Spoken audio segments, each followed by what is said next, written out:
When you're dealing with a high-risk patient in acute coronary syndrome, those moments right after the initial triage, they are a critical crossroads. That decision to proceed with surgery, or when to proceed, that's what we're calling the surgical decision gate.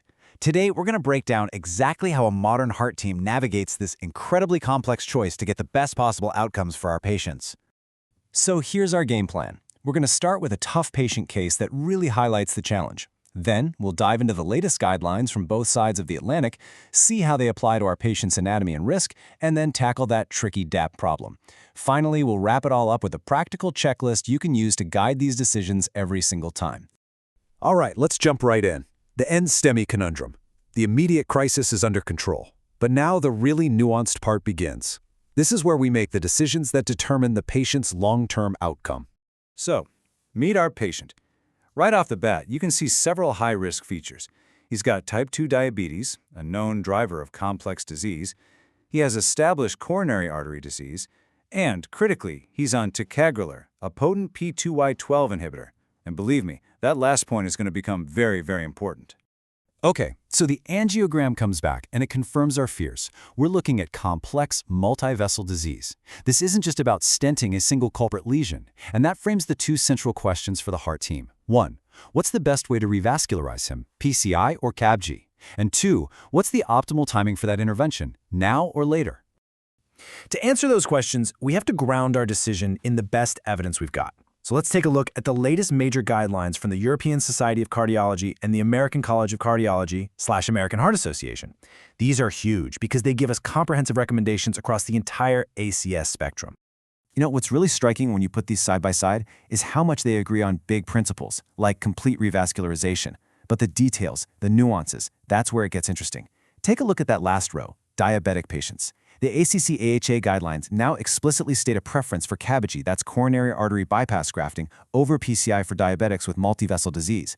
This comes from years of data, from trials like Freedom, showing better long-term outcomes with surgery in this group. It just speaks to the aggressive, diffuse nature of diabetic coronary disease. And for our patient, this is an absolutely crucial piece of the puzzle.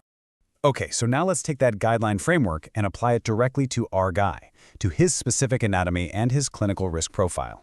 So we calculate his syntax score, our go-to tool for grading just how complex the coronary disease is, and it comes back at 34. Now that number is a big deal. Anything over 32 puts him firmly in the high complexity group, and that's a major threshold that pushes us to think very differently about revascularization.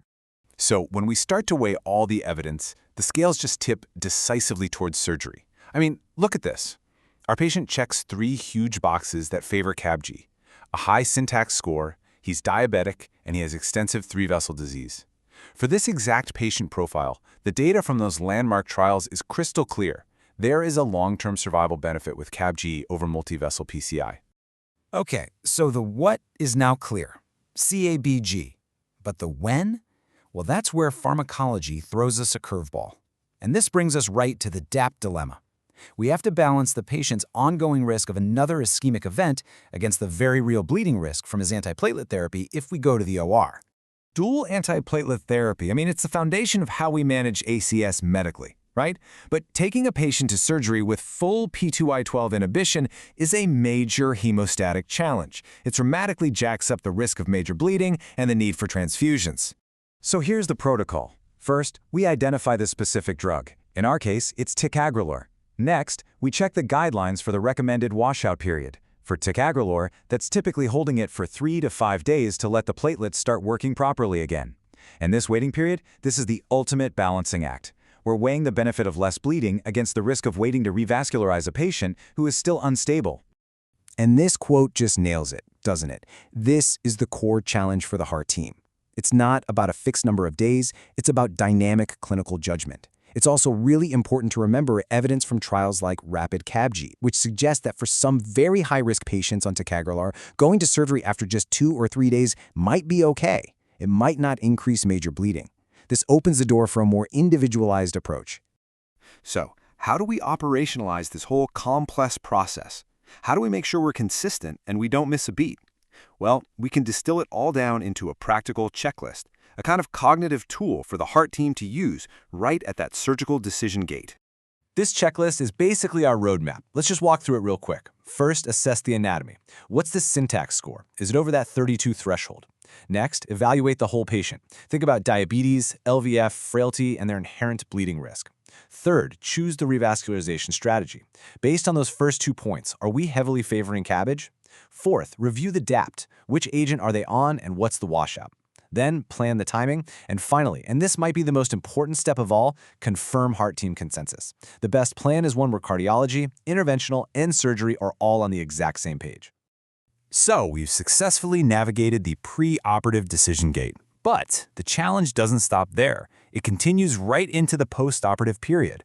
The next critical question is how we manage DAPT after CABG to keep those new grafts open without causing major bleeding. It's a whole other dynamic balancing act and maybe a topic for our next explainer.